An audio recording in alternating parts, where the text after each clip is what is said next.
quels sont les efforts significatifs qui justifient cette prévision plus optimiste que celle de 2015? Parce que moi, il ne me semble pas qu'il y ait une prise de conscience suffisante pour commencer à inverser cette tendance. Bon, il faut, et je crois que j'ai dit quelque part dans ma présentation que le monde va dans la bonne direction. C'est seulement la vitesse et l'échelle qui montent, mais on va dans la bonne direction. Et beaucoup de pays, pas seulement après Paris, mais déjà avant la conférence de Paris, ils ont commencé de mettre en place des politiques de changement climatique. Et on voit le résultat. En France aussi, on voit beaucoup de choses qui changent. Pour le standard, pour construire des maisons, pour la voiture électrique. Donc, ça change. Et ça, il faut saluer et peut-être il faut regarder qu'est-ce qui fonctionne bien pour appuyer un peu plus là-dessus parce que ça fonctionne bien. On a vu dans les 5-10 ans passés que ce qui fonctionnait très bien, c'est la photovoltaïque. Ça marche bien partout dans le monde. L'augmentation de l'utilisation de photovoltaïque est fantastique, donc c'est très bien. Ça a permis beaucoup plus de voitures électriques, donc c'est très bien, mais ça ne suffit pas. Il faut aller beaucoup plus loin. Et c'est ça. Donc ça donne un certain optimisme que c'est possible. Alors la transition est toute faite. Vous parlez de photovoltaïque. Qu'est-ce qu'il est imaginable au niveau de l'Europe, du monde, qui est aussi une harmonisation de la législation de la matière?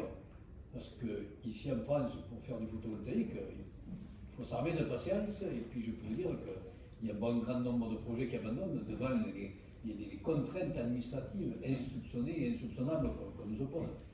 Je pense que là aussi, il faudrait peut-être une approche un peu plus globale pour que justement faire sauter tous ces verrous. Parce qu'aujourd'hui, on porte quelques projets photovoltaïques, il faut 10, 12, 15 ans pour les faire aboutir. Alors, je ne parle pas de sites agricoles, je parle sur des sites pollués même. Ouais. Et donc là, c'est un frein tout ça aussi, et ça a un effet contraire. Donc, est-ce qu'il est possible que dans ces groupes de réflexion, ces groupes de partage, on puisse imaginer d'avoir des législations qui convergent pour favoriser? Bon, il y a beaucoup de ce genre de réflexion dans les groupes de travail comme ça, mais ce qui manque encore, c'est comment ces idées passent des groupes de travail aux gens qui sont engagés dans le développement des politiques. Et ça, c'est du travail. Et c'est du travail à tous les niveaux. Et si on accepte qu'on est dans une situation de crise, il faut s'y mettre comme dans une crise. Et il faut faire des choses beaucoup plus vite, il faut réduire les problèmes administratifs. C'est possible.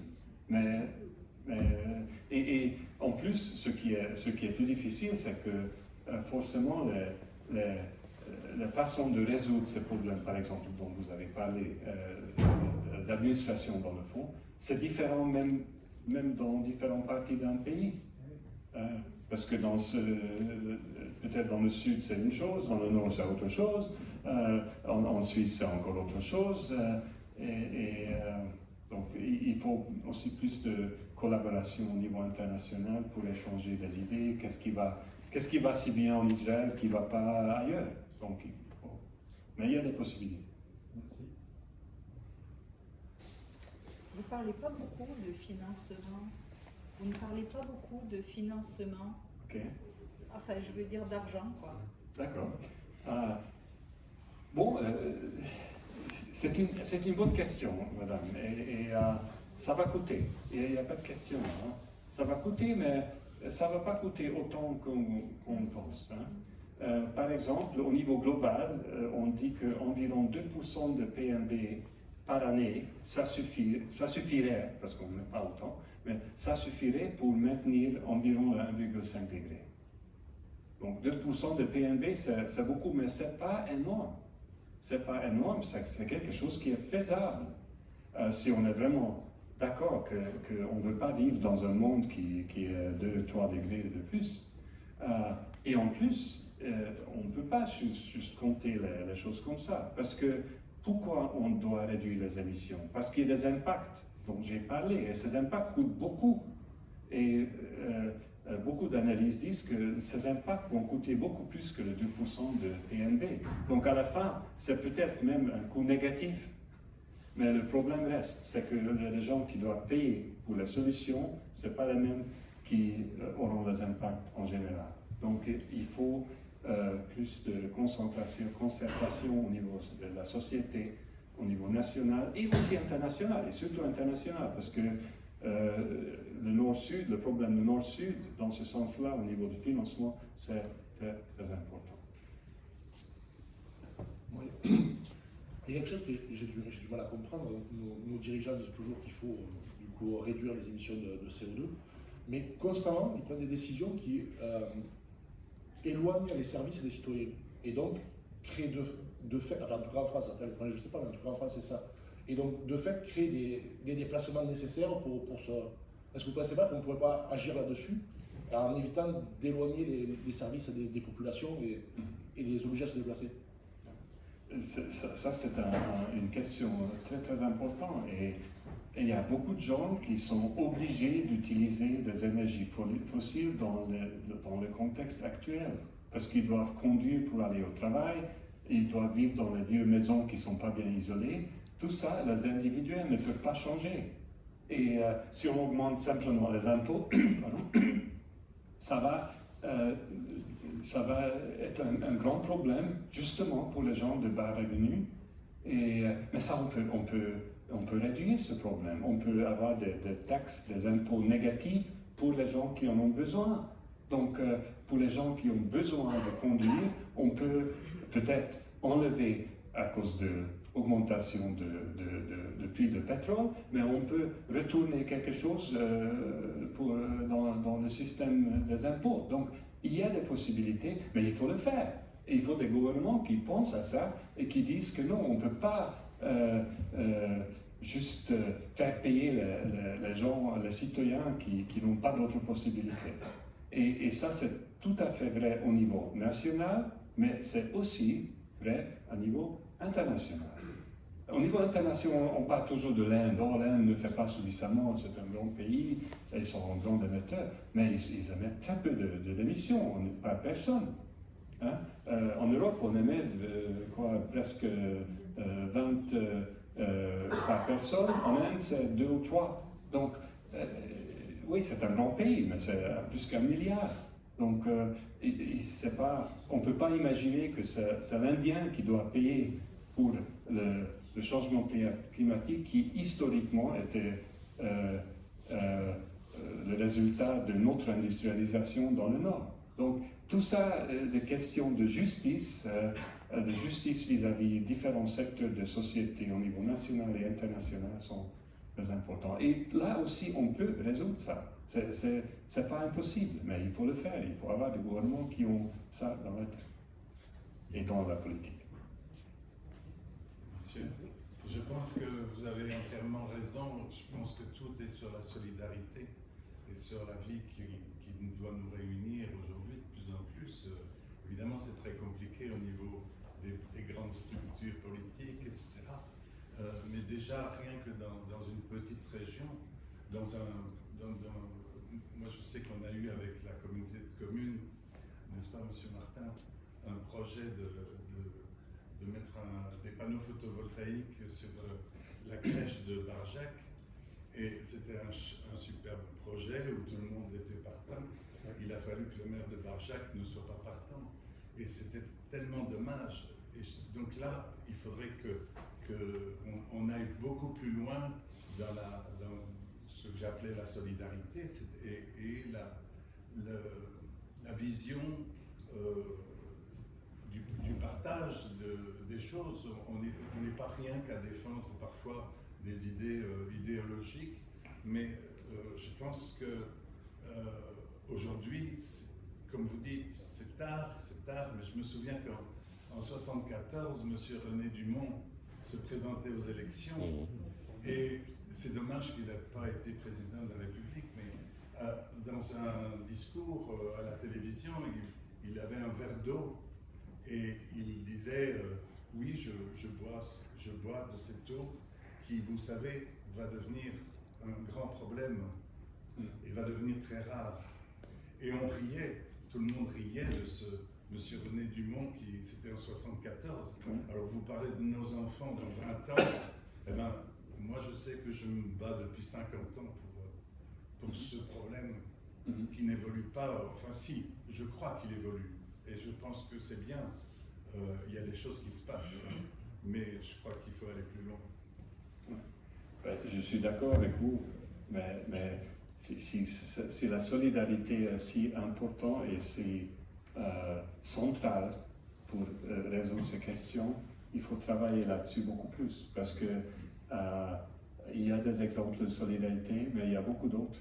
Par exemple, si on regarde le Covid récemment, au niveau régional, mais au niveau global, une totale manque de solidarité. Donc,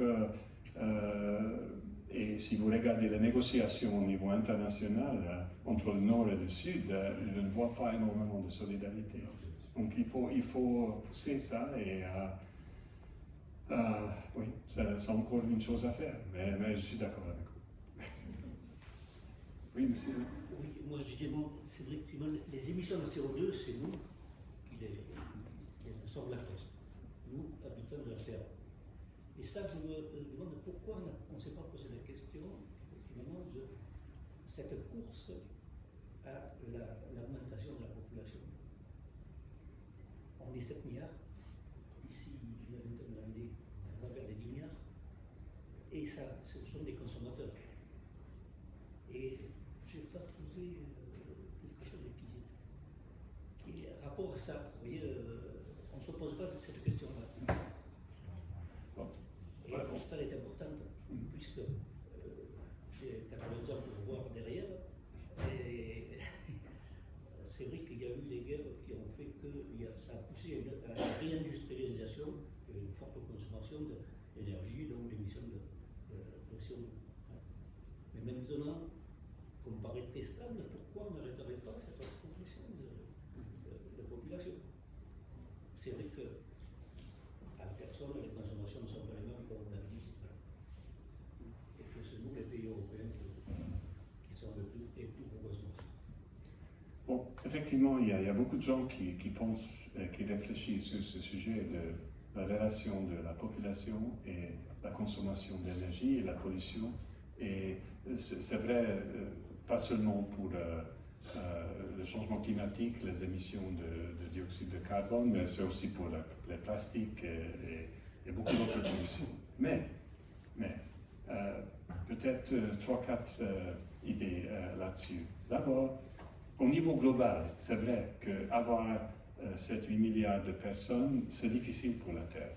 Et on voit qu'on utilise beaucoup plus de ressources que la Terre peut naturellement nous reproduire. Donc, au niveau global, c'est trop, c'est clair. Mais quand on essaie d'aller un peu plus en détail, il y a des questions très difficiles. D'abord, le pays du Nord utilise beaucoup plus de ressources et beaucoup plus d'énergie que le pays du Sud. Donc, une personne extra en Inde, c'est beaucoup moins de problèmes, même si dans le futur il va utiliser un peu plus d'énergie et de ressources qu'un nouveau-né en France ou aux États-Unis. Et après, si on dit peut-être qu'il y a trop de monde, qui est trop? C'est vous? C'est moi? C'est l'enfant de qui est trop? Donc c'est très difficile et il n'y a pas beaucoup d'actions qu'on peut faire quand on commence avec le cadre de la population. Et c'est ça le problème. Donc, où on peut faire quelque chose, c'est assurer qu'on réduit l'intensité de chacun qui utilise des ressources, qu'on utilise moins. Ça, on peut faire. On peut faire des politiques et c'est bon. On sait aussi que quand le produit brut national augmente par personne, les gens ont moins d'enfants. Ça aussi, c'est clair. Donc, s'il y a un développement durable des pays du Sud, il y aura moins d'enfants. Et il faut réfléchir à ce genre d'actions qui sont possibles au lieu de regarder qu'on est trop sur la Terre. Et voilà, donc c'est difficile, c'est vraiment difficile, mais peut-être ça aide dans cette discussion. Et je voudrais peut-être faire deux questions en une. Après, Pardon. non, vas-y, vas-y. C'est une course contre la montre. On l'a bien vu à travers toute la conférence, n'est-ce pas? On a une situation donnée, on a des moyens, on sait ce qu'il faut faire. Le problème, c'est de le faire suffisamment à temps. La question économique ou financière qui a été posée tout à l'heure me semble là aussi dans la question de la course contre la montre. Au fond, les énergies renouvelables, là, vous n'avez pas directement abordé la question de l'énergie parce que vous l'avez mise sous le couvert de la nécessité de réduire nos émissions et obligatoirement, dans ce que vous disiez, il y avait la question de la transformation des énergies fossiles, la réduction de leur utilisation et des énergies renouvelables. On peut penser, et je pense que beaucoup d'économistes aujourd'hui pensent que l'énergie renouvelable est rentable. C'est-à-dire que, à terme, nous pouvons générer de la richesse, de la rentabilité, de la profitabilité au sens financier du terme, en travaillant des énergies photovoltaïques, éoliennes, biomasse, etc. La question à nouveau, c'est de la course contre la montre, c'est quand? Au bout de combien de temps ça va devenir rentable et quel est ce laps de temps entre aujourd'hui où nous devrions faire des efforts de modération et le moment où on commencerait à constater les bénéfices d'un retournement de situation économique du fait de ces énergies-là. Est-ce qu'on a le temps? Vous semblez dire que pas tellement. Et l'autre question, elle est dans la gouvernance. C'est à nouveau une question de course contre la montre. Les auteurs de science-fiction, j'ai bien aimé celle de l'Inde, ont été très nombreux à écrire leurs romans et leurs inventions de fiction autour de l'idée qu'il y avait un gouvernement planétaire, une gouvernance planétaire. Parce qu'au fond, c'est un peu la question qu'on se pose. Et tout à l'heure, vous parliez de la solidarité. La solidarité, est-ce qu'il faut être unanime sur un projet pour qu'il puisse exister? Si c'est le cas, on n'y arrivera jamais. Alors, est-ce que ça passe par la force? Est-ce que ça passe par la guerre et le conflit? Pour qu'à un moment donné, on se retrouve avec une instance dirigeante. Il n'y a pas de forum aujourd'hui, vous disiez, international qui mette ces questions en avant et qui nous oblige tous à y réfléchir, tous, nous, mais aussi nos gouvernants. Et les Nations Unies seraient idéalement ce seul forum potentiel, mais on voit qu'elles n'y arrivent pas beaucoup. Et aujourd'hui, les guerres qui sont à nos portes et qui font qu'on y croit de moins en moins. Voilà, c'était peut-être plus des remarques que des questions d'ailleurs. Qu'est-ce que vous pouvez nous dire de tout ça? Bon, je commence peut-être avec la deuxième question. Et les Nations Unies, on est après la guerre, à cause de la guerre. Et j'aimerais croire que c'est possible de réinventer les Nations Unies ou améliorer les Nations Unies sans une guerre, au centre de guerre. Parce que je pense que c'est ce qu'on voit aussi dans la guerre de l'Ukraine. Ce qui gêne beaucoup de monde, c'est que on peut retourner dans l'ancien temps où on peut simplement envahir un pays comme ça. Et donc, j'aimerais croire, et je crois quand même que c'est possible d'utiliser et peut-être améliorer le système multilatéral qu'on a pour résoudre les problèmes dont on parle ici. À mon avis, ce n'est pas une question de refaire un autre système, parce que si on refait, on va arriver dans la même situation. On a des institutions, on a des traités, on a toutes sortes de choses, il faut les améliorer. Mais il faut les améliorer vite, parce qu'on n'a pas énormément de temps.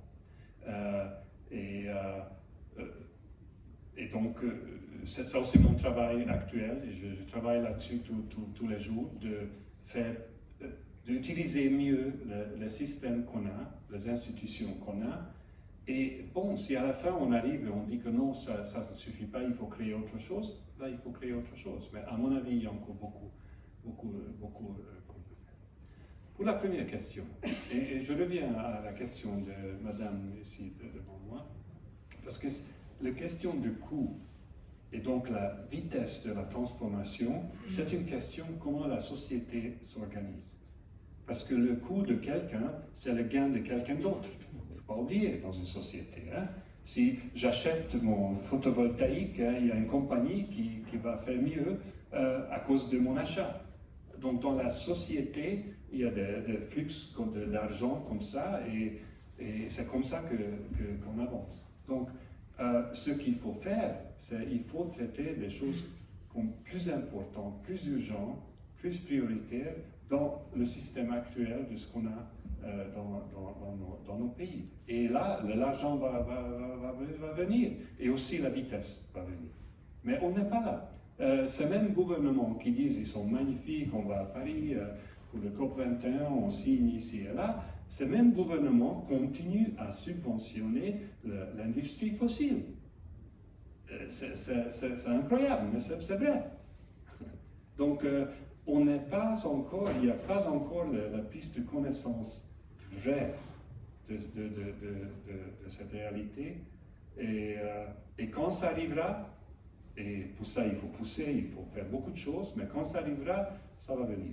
L'argent va venir, la vitesse va venir, tout ça, ça va venir. Donc je reste optimiste. Merci. Malgré tout ce que j'ai dit Merci ce pour soir. cet optimisme sympathique. En ce moment, on fait la chasse à la pollution, c'est les voitures qui polluent. Les voitures, elles polluent, c'est certain. Mais il y a le mois dernier, Air France a fait voler 1200 avions vides, Paris-New York ou l'Australie, pour pouvoir conserver leur ligne de travail, alors qu'il n'y avait pas de passagers. Ils ont volé à vide. Et donc la pollution, ce n'est qu'Air France, hein, 1200 avions. Et là-dessus, il y a toutes les compagnies internationales qui bougent, qui ont fait la même chose. Un autre cas de pollution, ce sont les porte-conteneurs. Les porte-conteneurs, je ne sais pas, je crois qu'ils portaient peut-être 3000, 4000 conteneurs. Ils ont passé à l'échelon au-dessus, maintenant ils en prennent 20 000. Et le bateau, il a augmenté d'un tiers de sa longueur et il consomme 1 tonne à l'heure. 1 tonne de pétrole brut lourd. Et on ne parle pas de cette pollution.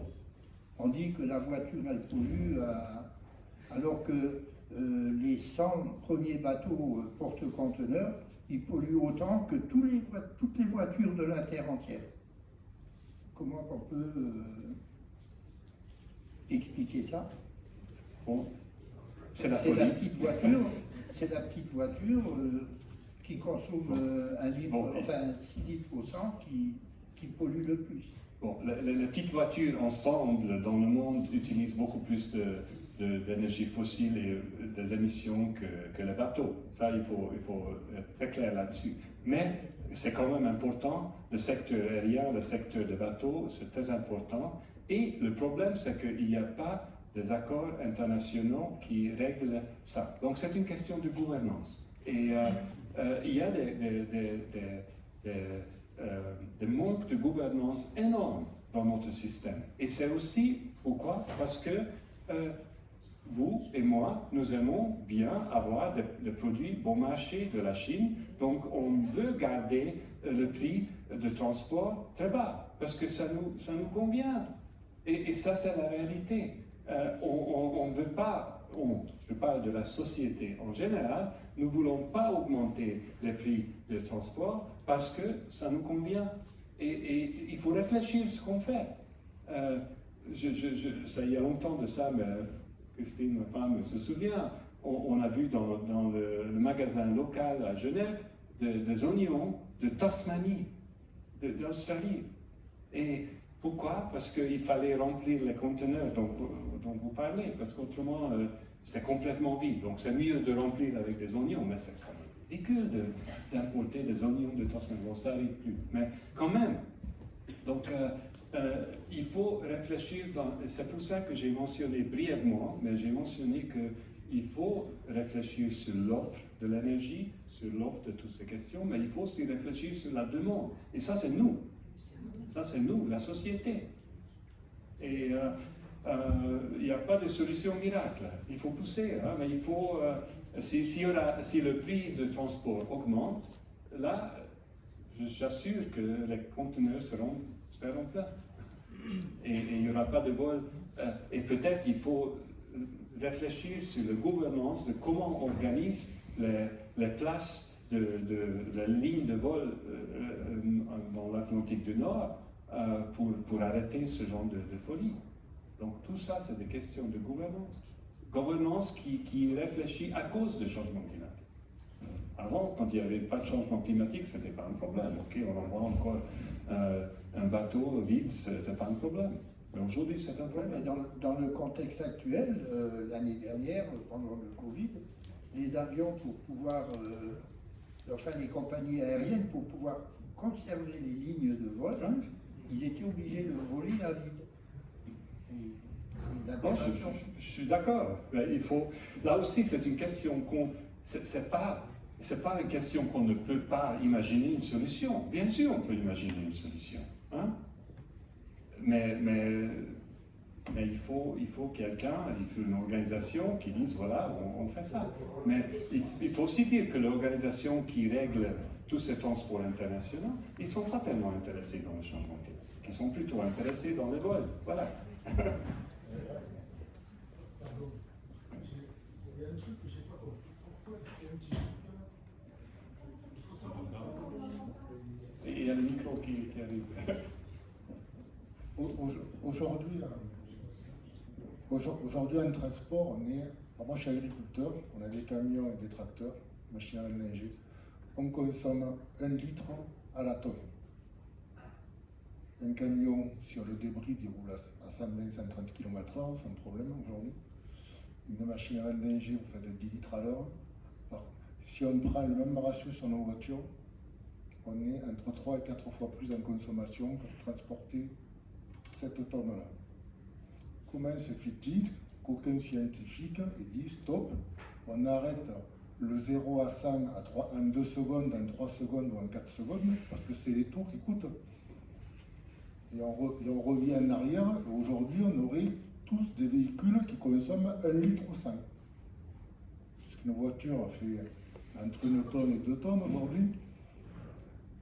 Donc ça c'est, aujourd'hui on baisserait déjà rien que là, en quelques années, 70-80% du fossile consommé par l'automobile. C'est une très bonne question et il y a plusieurs choses là. D'abord, les scientifiques ne peuvent rien faire. Ils peuvent présenter peut-être les analyses scientifiques, mais ce n'est pas les scientifiques qui vont changer les lois. Donc, mais il y a beaucoup d'endroits dans le monde, ici en France aussi, qui essayent de réduire la consommation de voitures. Il y a des standards qui sont plus stricts maintenant qu'il y a 10 ans, mais il faut aussi dire qu'ils ne sont pas suffisamment stricts. On pourrait aller beaucoup plus loin. Et pour aller encore plus dans la folie, dans les voitures électriques, on dit que c'est bien parce que ça va être tout le photovoltaïque et tout ça, mais dans les voitures électriques, on pousse encore plus les questions d'aller plus vite. Et ça va consommer plus de cellules photovoltaïques et plus de batteries et tout ça, donc ça, c'est pas bien non plus. Pourtant, c'est ce qu'on voit. Avant, une grande voiture de sport pouvait aller de 0 à 100 km/h dans, je ne sais pas exactement le chiffre, mais 20 secondes. Hein. Maintenant, les voitures Tesla font ça en 5 secondes. Hein. Alors, c'est bien? C'est le développement? Non, c'est pas. Mais ce n'est pas des questions techniques, c'est des questions techniques, mais ce n'est pas les scientifiques, c'est la société qui veut aller plus vite. Donc, ça revient un peu aux mêmes questions qu'on a parlé de la consommation. Les éruptions volcaniques sont quand même porteuses de CO2 et beaucoup, et il y a pas mal d'éruptions dans la nature. Pardon, vous pouvez répéter? Les éruptions volcaniques, dégage quand même pas mal de CO2 et on a quand même pas mal d'éruptions volcaniques dans le monde. Il y a, mais il n'y a pas grand-chose qu'on peut faire contre les éruptions Voilà, volcaniques. ça. Donc ça, c'est naturel. Voilà. Ça, c'est naturel et il faut vivre avec. On espère qu'il n'y aura pas beaucoup. Il y en a. Il y a des périodes quand il y a plus, il y a des périodes quand il y en a moins. Et juste pour mettre quelque chose sur la table aussi, il y a des études qui montrent qu'il y a peut-être une petite augmentation de fréquence d'éruptions volcaniques avec le changement climatique. Parce que l'océan se chauffe, ça chauffe la Terre et ça change un peu le mouvement des plateaux tectoniques. Donc c'est pas une relation très forte, mais il y a quelque chose. Donc, mais franchement, pour l'éruption volcanique, il n'y a pas grand-chose à faire. Hein. Oui, mais bon, quand même, ça a un impact. Ça a un impact, mais d'abord, il faut réfléchir au CO2 où nous pouvons faire quelque chose. Et la production de CO2 de notre vie, de nos voitures, de nos chauffages, etc., de bateaux, tout ça, là, on peut faire des choses. On peut les réduire à zéro. On peut. C'est possible. À zéro. Il faudrait changer déjà pas mal de modes de transport. Alors, c'est vrai, effectivement, les émissions de CO2 sont plus importantes dans l'industrie et les transports. Hein. C'est là que c'est la vie. L'industrie, on ne peut pas s'en séparer. Si vous voulez refaire des nouveaux matériels qui sont moins consommateurs, il faut se servir de l'industrie. Par contre, c'est sur le transport que vous jouez. Simplement, je veux dire, effectivement, c'est dans l'aviation où on consomme le plus par passager, l'émission de CO2. Rien qu'au niveau de l'Occitanie, donc une région, nous avons quelque chose comme 10 aéroports dans une superficie très réduite. Comparé aux autres pays d'Amérique du Sud, comme vous le savez très bien, il y en a beaucoup moins. Donc, pourquoi on ne se déplacerait pas plutôt avec des TGV, avec une énergie électrique, plutôt que de transporter, de faire tourner les avions? Mais non, on maintient toujours, dès qu'il y a un petit accro sur un aéroport, on subventionne pour qu'il continue à tourner. Parce qu'on disait tout à l'heure, c'est les avions qui circulent la moitié. Bon, mais il faut quand même admettre qu'en France, particulièrement en France, on a fait beaucoup d'efforts pour remplacer les vols avec le TGV. Donc ça fonctionne. Peut-être qu'il faudrait faire plus, vous avez raison. Mais c'est un peu la même chose que continuer à subventionner les énergies fossiles pendant qu'on dit que nous sommes contre le changement climatique. Donc il y a encore des problèmes à résoudre. Mais il y a une chose que vous avez dit, et là j'insiste qu'il ne faut pas oublier le secteur agricole. Hein. Donc le secteur agricole, c'est un très grand émetteur. Hein. Et il y a beaucoup de pays qui arrivent assez bien de faire des efforts sur le transport, sur l'industrie, mais ils n'arrivent pas à faire suffisamment d'efforts dans l'agriculture. C'est difficile. Et c'est un de ces secteurs, comme le ciment, comme l'aviation, qui est vraiment difficile. Et là, il faut travailler plus, il faut plus d'idées et plus de moyens pour arriver à meilleure utilisation du système agricole. Et de nouveau, notre consommation, si on consomme énormément de quantité de la viande rouge, ça a un énorme impact sur l'environnement en général et sur le changement climatique en particulier. Alors, moi je ne sais pas si c'est vraiment une question, c'est peut-être plus pour rebondir à ce que vous dites. Du coup, je vous remercie pour la présentation et surtout le volet science-fiction au début, c'était intéressant. Du coup, les faits, je crois, ils sont là, on les connaît tous plus ou moins, quoi, que la planète est en feu, quoi. Mais alors moi, je ne suis pas du tout optimiste, enfin, je ne partage pas l'optimisme, j'allais dire solutionnisme, apparemment c'est un mot qui sort en ce moment, c'est le fait de croire que plus de technologie va résoudre des problèmes des anciennes technologies, des technologies actuelles. Voilà, moi c'est plus côté pessimiste dans le sens où il faut assumer le fait que l'homme est un animal technophile et qui court à sa perte. Enfin, pour moi, plus de technologie, ça participe à la folie de cette course contre la montre, quoi. Ça l'alimente. Donc voilà, je ne partage pas tout à fait ça. Mais sinon, je peux partager de la science-fiction. Il y a une autrice qui s'appelle Ursula Le Guin, qui est très connue. Et souvent, elle décrit des mondes dans le futur où il n'y a pas de technologie. Et ils arrivent à s'en sortir. Et voilà. Mais elle a plus une formation d'anthropologue.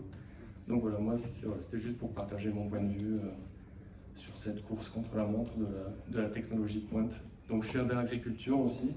Et ça y est aussi, ça existe aussi. Je crois que l'année dernière, le gouvernement a lâché 1,5 milliard sur la recherche agricole, mais sur la recherche numérique, virtuelle, GPS, satellite, mais aucune recherche agronomique. Voilà. Après, j'ai pas les chiffres exacts, mais du coup, voilà.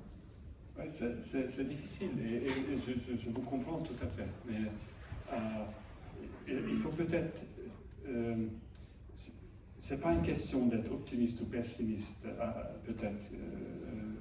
Il faut trouver autre chose. Parce que si on est vraiment pessimiste, alors il n'y a plus raison de vivre. Hein.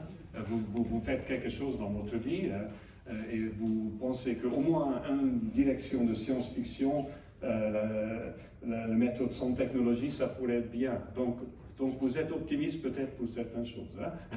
D'accord. Mais à mon avis, peut-être c'est mon expérience, j'ai de background scientifique, technique, et je vois que c'est tout à fait possible de faire ce qu'on doit faire. C'est techniquement possible.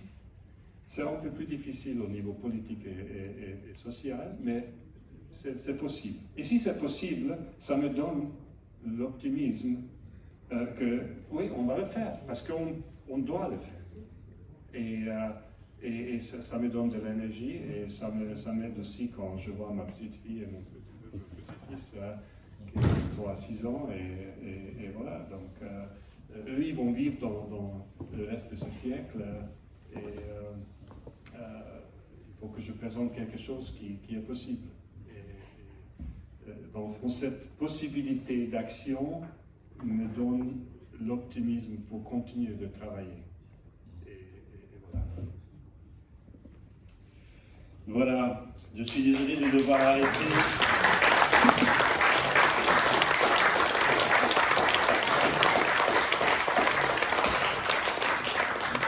Mais on pourrait bien sûr débattre encore très très longtemps et agréablement ensemble. Merci, et plus que merci, à János Pastor pour sa remarquable prestation, d'autant plus remarquable que János fait ses conférences en anglais, toujours en anglais. Et c'est tout à fait exceptionnel qu'il nous l'ait offerte là, en français. Je fais un peu de communication et un peu de pub, bien sûr, pour notre association TECC, juste pour vous dire, si ça vous intéresse, vous êtes là, je sais que ça vous intéresse, vous pouvez nous suivre donc, ou nous rejoindre encore mieux. Vous avez eu un petit flyer dans lequel vous avez toutes nos coordonnées, le site internet, la page Facebook, etc., etc. Vous pouvez aussi très utilement aller sur le site de la fondation de János Pastor, qui est passionnant. www.c2g2.net. Il y a une traduction en français qui est possible. Ah, voilà, elle est là, absolument, absolument très bien. Et si vous voulez directement être sur la version française, après cette adresse-là, vous ajoutez la barre oblique du slash et puis français, tout simplement, et vous aurez le site en français. Il vous propose 3 rubriques très intéressantes qui s'appellent Learn, Talk et Discuss, c'est-à-dire apprendre ou s'informer, parler ensemble et discuter et échanger sur pratiquement tous les sujets ayant trait aux questions climatiques ou environnementales. C'est de l'information dans ce qu'elle a de meilleur. Elle est intelligible, complète, diversifiée, contradictoire et donc honnête. Voilà. On a tous bien mérité d'aller boire un coup et de manger quelque chose. Une bonne soirée. Merci beaucoup.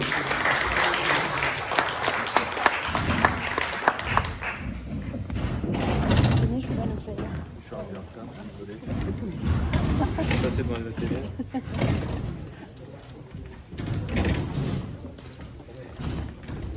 Je suis un peu optimiste. J'essaye, hein, ce que je fais.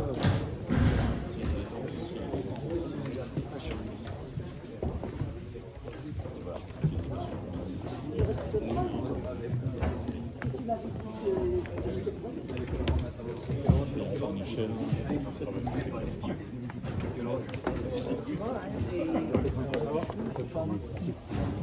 Il y a de l'éducation à faire. On se croisera encore à Ville. Dominique nous a donné le. Il y a une petite mobilisation à midi pour le sauvage. Ah ouais, Et après, il y a quelques petites manifestations qui ont l'air sympa. C'est toute la journée. C'est toute la journée. Et il y a un concert, il y a une copine qui chante entre les deux. Et c'est vraiment sympa ce qu'elle fait. Je sais pas si vous avez c'est à ce moment-là. Ah ben écoute, oui, oui, on a des amis qui viennent pour le week-end et qui repartent ce jour-là. J'espère qu'ils seront partis les mettre tôt. dehors. Mais